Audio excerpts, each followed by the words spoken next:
అద్దంకి నియోజకవర్గ YSR Congress party incharge doctor Chintalapudi Ashok Kumar ఆధ్వర్యంలో YSR Congress party అధినేత మాజీ ముఖ్యమంత్రి వైఎస్ జగన్మోహన్ రెడ్డి జన్మదిన వేడుకలను నియోజకవర్గ వ్యాప్తంగా అట్టహాసంగా నిర్వహించారు.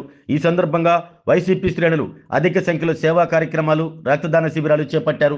సంతమాగులూరు బాలాజీ హైస్కూల్ వద్ద కేక్ కటింగ్ మరియు రక్తదాన శిబిర కార్యక్రమంలో ఇన్ఛార్జ్ చింతలపూడి అశోక్ కుమార్ హాజరయ్యారు. స్వచ్ఛందంగా యువత అధిక సంఖ్యలో రక్తదానం చేశారు. అనంతరం బల్లికురువ మండలం కొప్పిరపాడు గ్రామం నందు వైఎస్ జగన్మోహన్ రెడ్డి జన్మదినోత్సవం సందర్భంగా కేక్ కటింగ్ కార్యక్రమం నిర్వహించారు.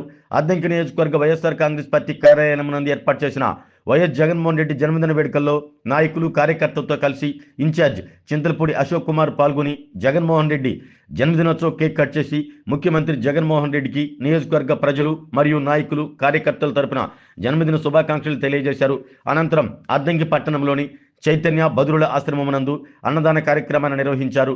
అద్దంకి నియోజకవర్గ పరిధిలోని కొరిసపాడు, పంగులూరు, అద్దంకి, సంతమాగులూరు, బల్లికురువ మండలాల్లో విస్తృతంగా వైసీపీ శ్రేణులు జగన్మోహన్ రెడ్డి జన్మదినోత్సవం సందర్భంగా పలు సేవా కార్యక్రమాలను, జన్మదిన వేడుకలను చేపట్టారు. కూటమి ప్రభుత్వంలో జరుగుతున్న అక్రమాలను, అన్యాయాలను ప్రశ్నిస్తూ ప్రజల పక్షాన పోరాడుతూ 2029లో మరలా ముఖ్యమంత్రిగా వైఎస్ జగన్మోహన్ రెడ్డిని చేసుకునే విధంగా అద్దంకి నియోజకవర్గంలో పార్టీ బలోపేతానికి కృషి చేస్తూ జగన్మోహన్ రెడ్డి వెంట నడుస్తామని అద్దంకి నియోజకవర్గ ఇన్ఛార్జ్ డాక్టర్ చింతలపూడి అశోక్ కుమార్ తెలిపారు.